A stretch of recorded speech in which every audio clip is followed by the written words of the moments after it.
नमस्कार दोस्तों, YouTube के महाविद्या ज्योतिष चैनल में मैं पंडित गुरुराज आप सभी दर्शकों का एक बार फिर से स्वागत करता हूं। दोस्तों, आजकल हम लाल किताब ज्योतिष सीखने के लिए जो नियम यूज़ होने चाहिए, जिन नियमों के बगैर लाल किताब ज्योतिष नहीं सीखा जा सकता, उस विषय में जानकारी ले रहे हैं। और आज ये लाल किताब ज्योतिष के नियम भाग 4 की वीडियो है। यानी इससे पहले आप 3 भाग देख चुके हैं। 3 भाग मैं बना चुका हूँ लाल किताब ज्योतिष के मूलभूत नियमों पे आधारित। दोस्तों, लाल किताब ज्योतिष सीखने के लिए जो नियम बहुत ज़रूरी हैं, मैं वही नियम आप तक पहुँचा रहा हूँ। फालतू की कोई भी बात मैं आप तक नहीं पहुँचाऊँगा जिसमें आपका समय बर्बाद हो। जिस चीज़ की बहुत ज़्यादा ज़रूरत है वही बात मैं आप तक पहुँचाऊँगा। दोस्तों, मुझे बहुत सारे कॉल आती हैं, बहुत सारे फ़ोन आते हैं कि सर आप ज्योतिष कब सिखा रहे हैं, या आप क्या ज्योतिष सिखाते हैं, क्या आप क्लासेस देते हैं। तो मैं उनको हर बार यही कहता हूं कि मैं अभी कोई ज्योतिष नहीं सिखा रहा हूं, और मैं जो वीडियो बना रहा हूं उसी वीडियोस में मैं सारी जानकारी जो लाल किताब ज्योतिष से जुड़ी हुई आपको दे रहा हूं। और आप इन वीडियो को देखकर आसानी से लाल किताब ज्योतिष सीख सकते हैं। तो आप लाल किताब ज्योतिष सीखने के लिए ऐसे ही इधर उधर परेशान ना हों। आप अपना पैसा बर्बाद करेंगे। अगर आप अपना पैसा बचाना चाहते हैं और लाल किताब ज्योतिष भी सीखना चाहते हैं, घर बैठे सीखना चाहते हैं, तो चैनल को लाइक करें, शेयर करें और चैनल को सब्सक्राइब भी कर लें। आप इस चैनल पे लाल किताब ज्योतिष से जुड़ी हुई सारी बारीकी जान पाएंगे, सारे नियम जान पाएंगे, और कब कब हमें कौन कौन से नियम लगाने चाहिए, कैसे लगाने चाहिए, वो हर तरह से आपको बताया जाएगा। तो दोस्तों, लाल किताब ज्योतिष का ये जो भाग है, ये भाग 4 है। और आप इससे पीछे की जानकारी अगर लेना चाहते हैं तो आप हमारी पिछली वीडियो लाल किताब ज्योतिष मूलभूत नियम भाग 1, भाग 2 और भाग 3 देख सकते हैं। तो आज हम उससे आगे की जानकारी देंगे। पिछली वीडियो में हमने आपको ग्रहों की दृष्टि के बारे में बताया था, ग्रहों के स्वामी के बारे में, अपने घरों के स्वामी के बारे में बताया था, राशि के स्वामियों के बारे में, फिर दृष्टि के बारे में बताया, टकराव के ग्रह के बारे में बताया, बुनियादी ग्रहों के बारे में बताया, अंधे ग्रहों के बारे में बताया, रतांत ग्रहों के बारे में बताया, और कई तरह की जानकारी हमने अपनी पिछली वीडियो में दी। आप उन वीडियो को देखना चाहते हैं तो चैनल को लाइक करें, शेयर करें और सब्सक्राइब भी कर लें। और पिछली वीडियो में आप मेरी वो वीडियो सर्च करके देख सकते हैं। वो भाग 1, 2, 3 आप उनको देखकर पिछली जानकारी भी ले सकते हैं। और वीडियो को आप 2 बार देखें, 3 बार देखें, 4 बार देखें। आप जब बार बार आप वीडियो को देखेंगे, आपको अपने आप ही इसके जो भेद हैं वो खुलते नज़र आएंगे। तो आज हम बात करें अगले नियमों के बारे में। तो चलते हैं अगले नियम की तरफ। यदि मंगल की दृष्टि राहु पर हो या मंगल राहु के साथ में हो, कुंडली के 12 ही भावों में यदि मंगल के साथ में राहु हो या मंगल की दृष्टि राहु पर पड़े या 12वें भाव में कुंडली के मंगल बैठे हुए हों, तो राहु किसी भी भाव में बैठे हुए चुप होंगे, यानी अपना बुरा प्रभाव नहीं देंगे। इस बात को समझ लें।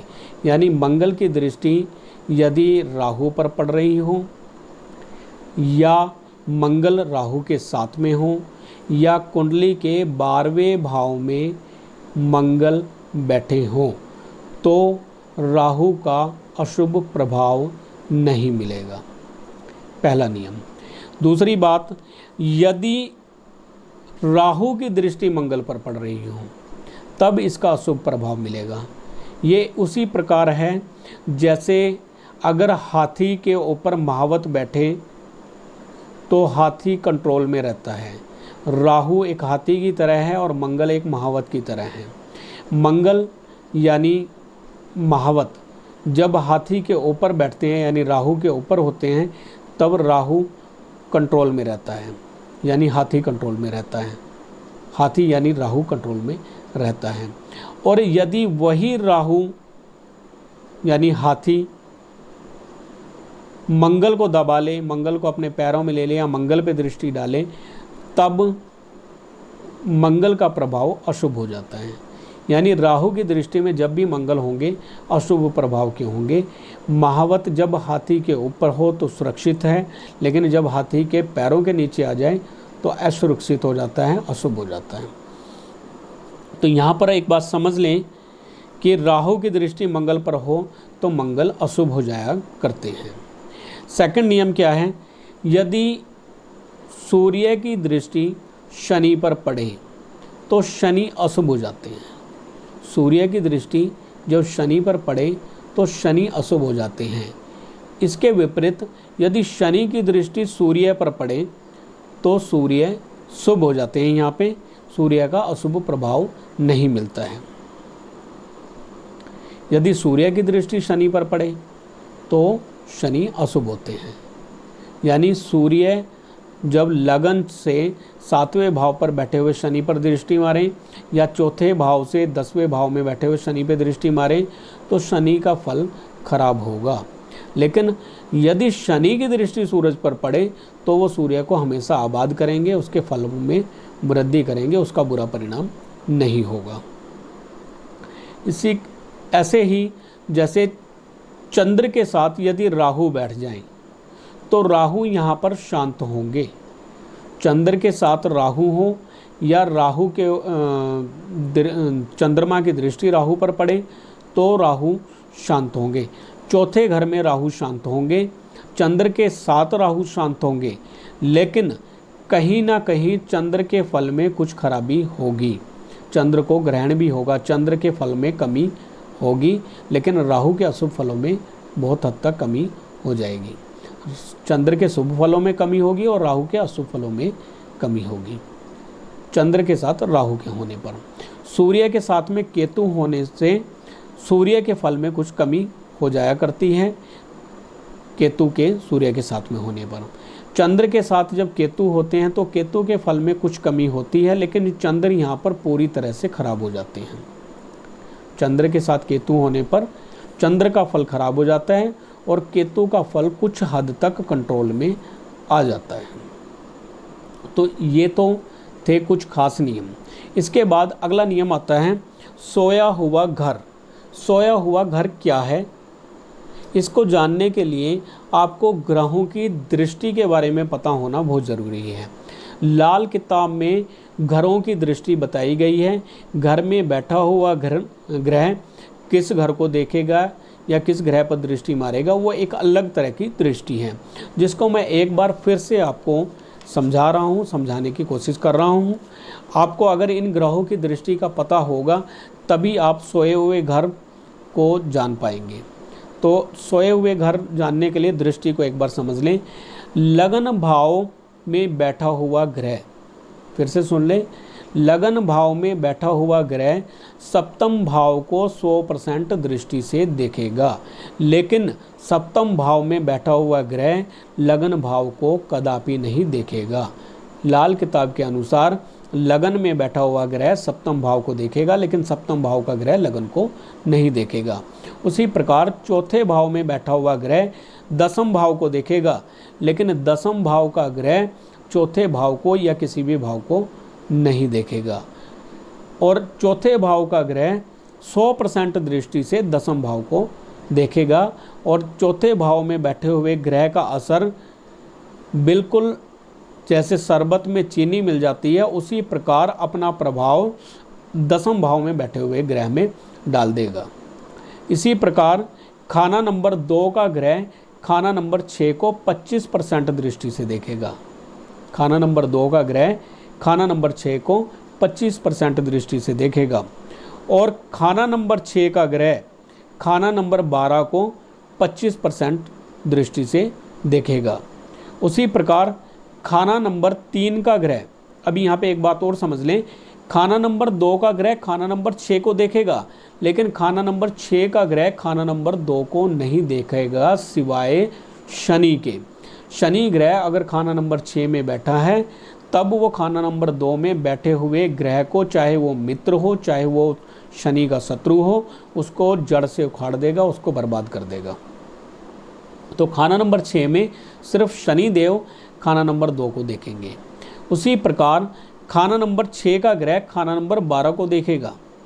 खाना नंबर 6 का ग्रह खाना नंबर 12 को देखेगा 25% दृष्टि से, परंतु खाना नंबर 12 का ग्रह खाना नंबर 6 को नहीं देखेगा, सिवाय बुध के।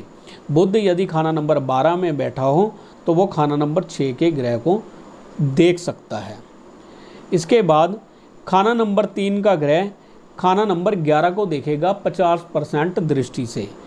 खाना नंबर 3 का ग्रह खाना नंबर 11 को देखेगा 50% दृष्टि से, और खाना नंबर 9 को भी देखेगा 50% दृष्टि से।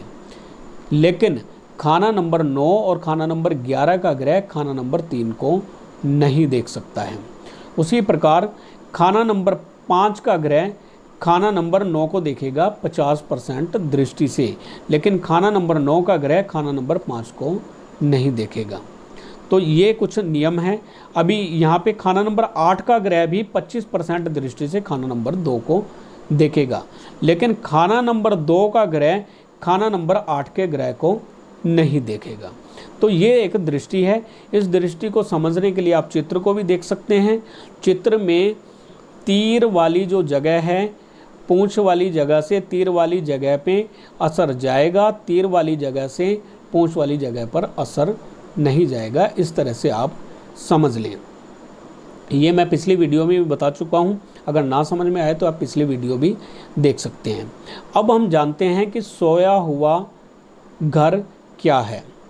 जब किसी घर में कोई ग्रह न हो या किसी घर में किसी ग्रह की दृष्टि ना पड़े, तब उस घर को सोया हुआ घर कहते हैं। और सोए हुए घर में क्या होता है कि उसके बुरे फल या अच्छे फल हमें तब तक नहीं प्राप्त होते, उस घर से संबंधित फल हमें तब तक नहीं प्राप्त होते जब तक उस घर को जगाया ना जाए। तो खाना नंबर जो भी है उसको, उसके फल को लेने के लिए, उसके फल को जानने के लिए, उसके फल प्राप्त करने के लिए हमें उस खाने को जगाना बहुत ज़रूरी है। उदाहरण से समझते हैं हमने बोला कि खाना नंबर 4 का ग्रह खाना नंबर 10 को देखेगा, परंतु खाना नंबर 10 का ग्रह खाना नंबर 4 को या इसके अलावा किसी घर को नहीं देखेगा। तो यदि खाना नंबर 10 में बृहस्पति बैठे हों और खाना नंबर 4 और खाना नंबर 2 खाली हों, तब खाना नंबर 4 और खाना नंबर 2 सोए हुए घर होंगे। अब सोए हुए घर को कैसे जगाया जा सकता है? खाना नंबर 2 को और खाना नंबर 4 को चंद्र से जगाया जा सकता है। खाना नंबर 2 को जगाने के लिए हमें मंदिर में, खाना नंबर 2 क्योंकि मंदिर भी है, धार्मिक जगह है, तो मंदिर में चावलों का दान करके चंद्र से हम खाना नंबर 2 को जगा सकते हैं। खाना नंबर 4 उसका भी कारक ग्रह चंद्रमा ही है, स्वामी चंद्रमा है, तो खाना नंबर 4 यानी दरिया, नदी, नहर, ये खाना नंबर 4 है। तो नदी, नहर, दरिया में चावल जल प्रवाह करके हम खाना नंबर 4 को भी जगा सकते हैं। इस प्रकार हम चौथे घर को और खाना नंबर 2 को जगा सकते हैं। अब किस घर को हम किस ग्रह से जगा सकते हैं, किस तरह से जगा सकते हैं, इसके बारे में मैं आपको बता रहा हूँ। तो यदि पहला घर सोया हुआ हो, यदि पहला घर सोया हुआ हो तो पहले घर को मंगल के उपाय से जगाया जा सकता है। उसके बाद यदि दूसरा घर सोया हुआ हो तो चंद्र के उपाय से जगाया जाएगा। तीसरा घर सोया हो तो बुध के उपाय से जगाया जाएगा। चौथा घर सोया हो तो चंद्रमा के उपाय से जगाया जाएगा। पांचवा घर सोया हो तो सूर्य के उपाय से जगाया जाएगा। यदि छठा घर सोया हो तो राहु के उपाय से जगाया जाएगा। सातवां घर सोया हो तो शुक्र के उपाय से जगाएंगे।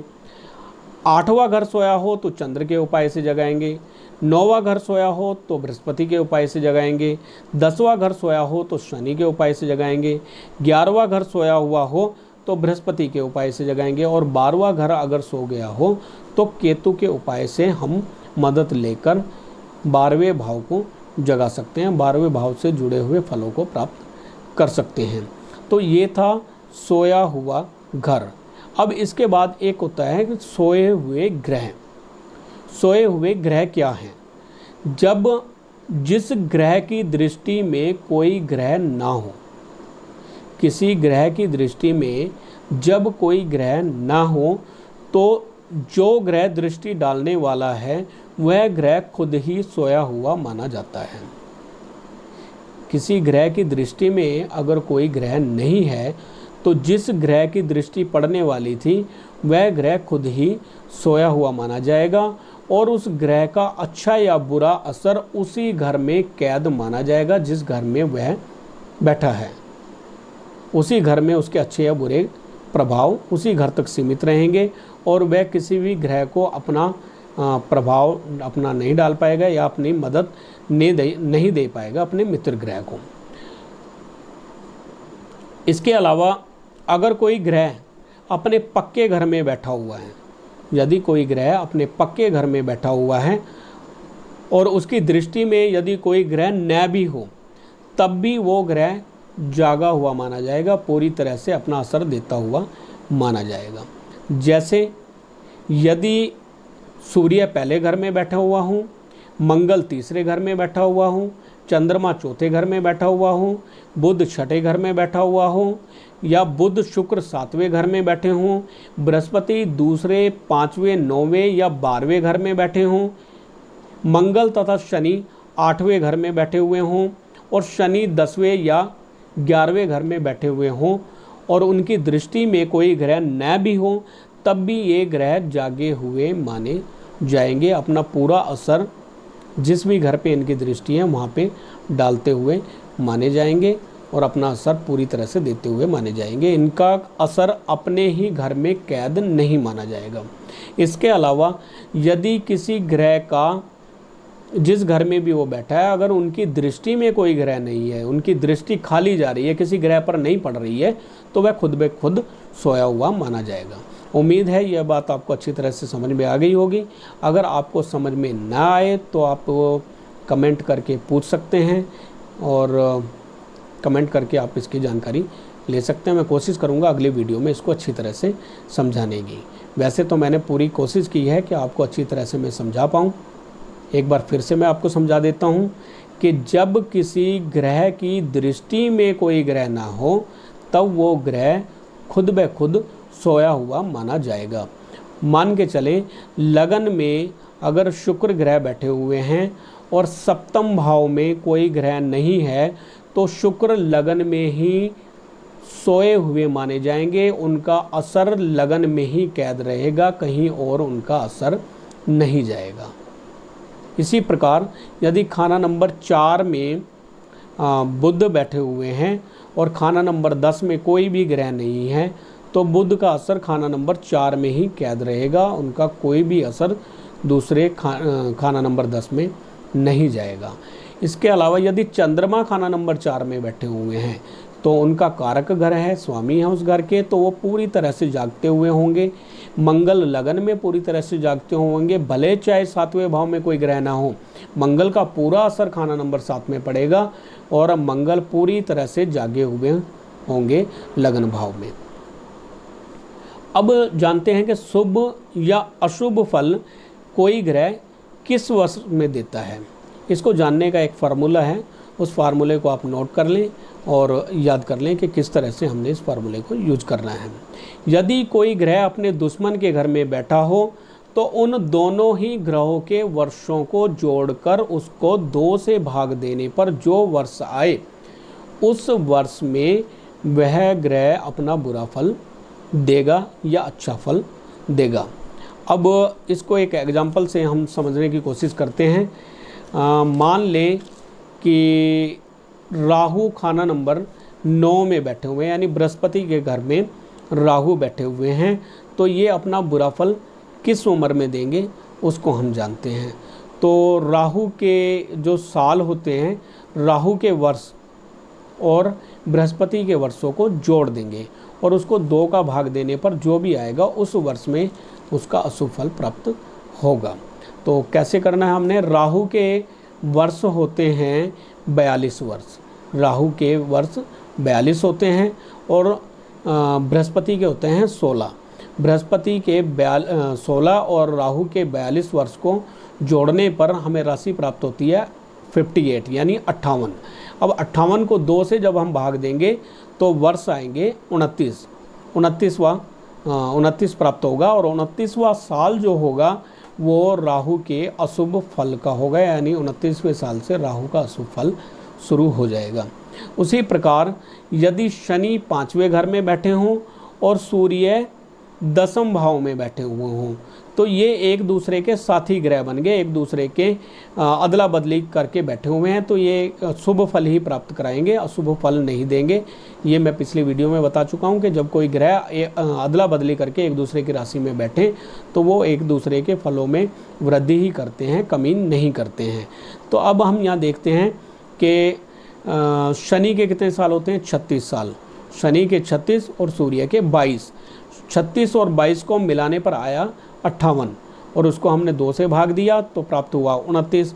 तो यहाँ पे भी हमें जो शुभ फल की प्राप्ति होगी इन दोनों ग्रहों की, वो हमें 29वें साल से प्राप्त होगी। पंचम भाव में शनि का शुभ फल 29वें साल में प्राप्त होगा, और 10वें भाव में शनि का फल, 10वें भाव में सूर्य का फल जो है 29वें साल से प्राप्त होगा, और शनि का पंचम भाव में 29वें साल से, यानी 29वें साल से दोनों ही ग्रहों का हमें शुभ फल प्राप्त होगा।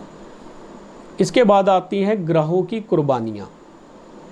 ये भी एक नियम है, इसके बारे में लाल किताब में विशेष तौर से बताया गया है ग्रहों की कुर्बानियों के बारे में, और इसकी कुर्बानियों के बारे में हमें जानकारी होना चाहिए, क्योंकि अगर आपको ग्रह की जानकारी नहीं होगी तो आप समझ नहीं पाएंगे कि एक ग्रह शुभ होने के बाद, अच्छी स्थिति में बैठा होने के बावजूद भी अपना शुभ फल क्यों नहीं दे रहा है।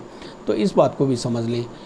तो लाल किताब के ग्रहों के स्वभाव को समझने के लिए लाल किताब के अनुसार ग्रहों की कुर्बानी को समझना बहुत महत्वपूर्ण है। तो कई बार एक ग्रह बहुत अच्छी स्थिति में होने की वजह से, बहुत कायम होने की वजह से भी अपना शुभ फल नहीं दे पाता है। उसका कारण होता है कहीं पे 2 ग्रह की आपसी दुश्मनी की वजह से वो उनमें से कोई ग्रह अपनी जगह किसी अन्य ग्रह की कुर्बानी दे देता है, और जिस ग्रह की कुर्बानी दी जाती है वह ग्रह उस कुंडली में शुभ हालत में होने के बावजूद भी शुभ फल नहीं दे पाता है, यानी बुरी हालत का होता है।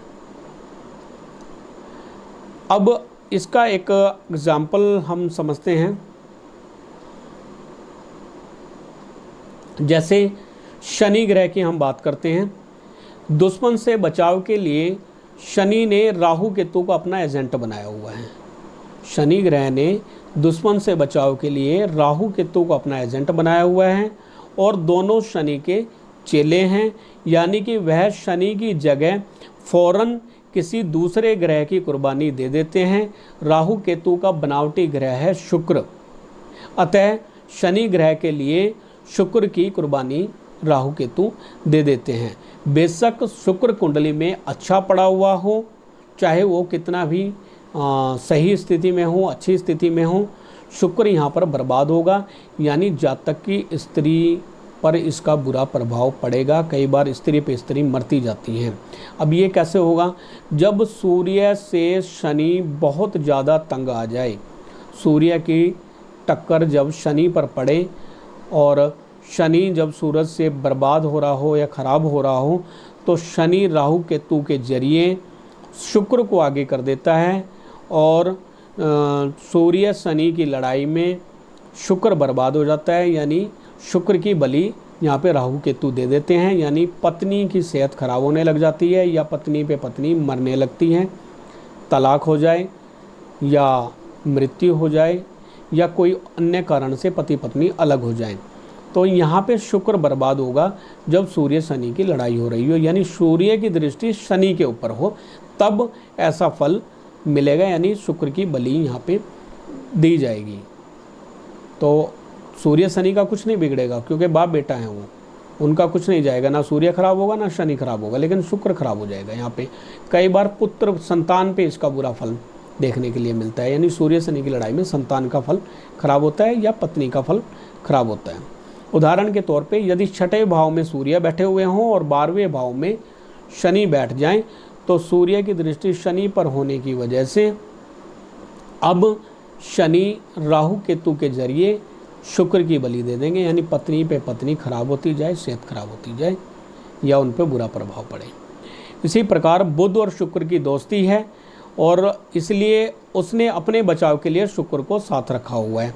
इसलिए जब भी बुध को किसी ग्रह द्वारा पीड़ा पहुंचती है या जब कोई ग्रह बुध को पीड़ित करता है तो वह तुरंत ही शुक्र की बलि दे देता है। जैसे आप कहीं पे देखें, यदि बुध शुक्र इकट्ठा बैठे हुए कुंडली में और सूर्य भी वहाँ पर आ जाएं, यानी सूर्य बुध शुक्र इकट्ठा हो जाएं, तो अब बुध क्या करेगा, बुध शुक्र का साथ छोड़ देगा और सूर्य के साथ हो जाएगा और शुक्र की बलि दे देगा।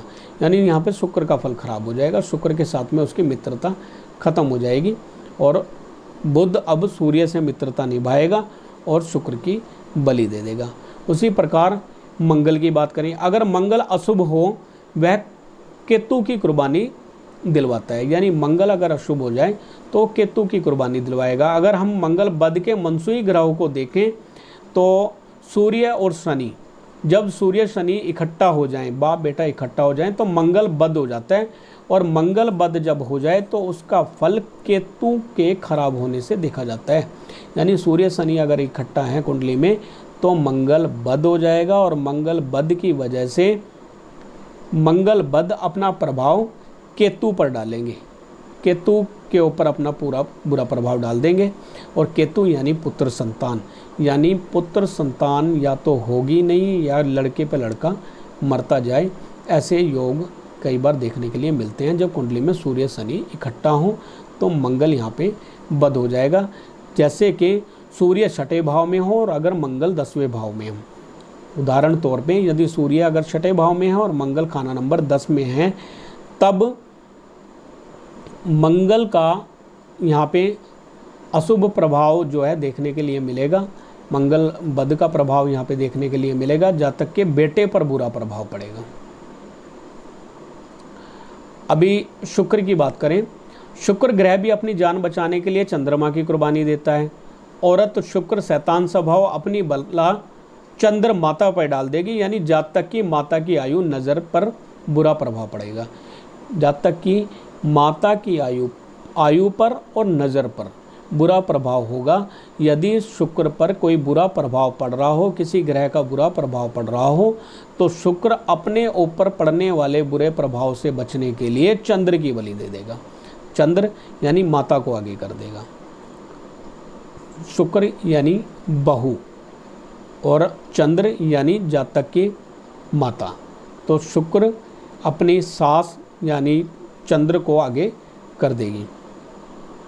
बृहस्पति ने अपने बचाव के लिए केतु को अपने साथ रखा हुआ है। जब भी बृहस्पति पे मुसीबत आएगी तो अपनी बला केतु के साथ डाल देगा।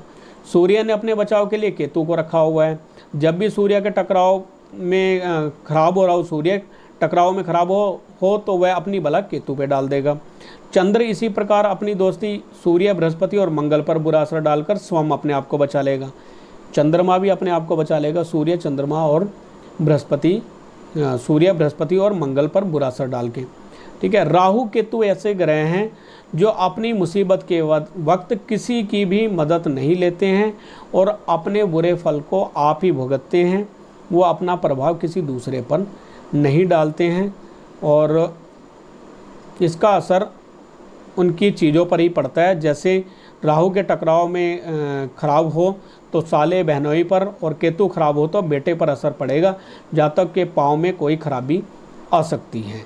यानी राहु केतु जब भी इनका फल खराब हो रहा होगा तो राहु केतु से जुड़े जो रिश्तेदार हैं उन पे ही बुरा फल पड़ेगा, किसी दूसरे अन्य व्यक्ति पर बुरा प्रभाव नहीं होगा।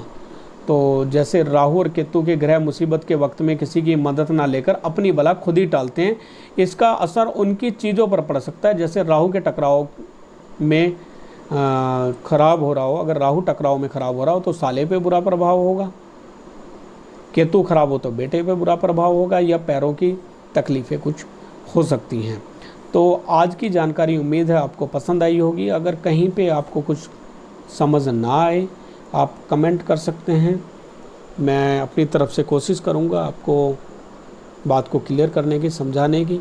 वैसे तो अब आगे आने वाली वीडियो में हम इन जो टकराव के ग्रह जो मैंने भी कुर्बानी के ग्रह हैं, इनकी आगे जानकारी दूंगा मैं। तो आज की वीडियो यहीं तक। उम्मीद है आज की वीडियो आपको पसंद आई होगी। वीडियो को लाइक करें, शेयर करें, चैनल को सब्सक्राइब भी कर लें। फिर मिलेंगे, तब तक के लिए नमस्कार।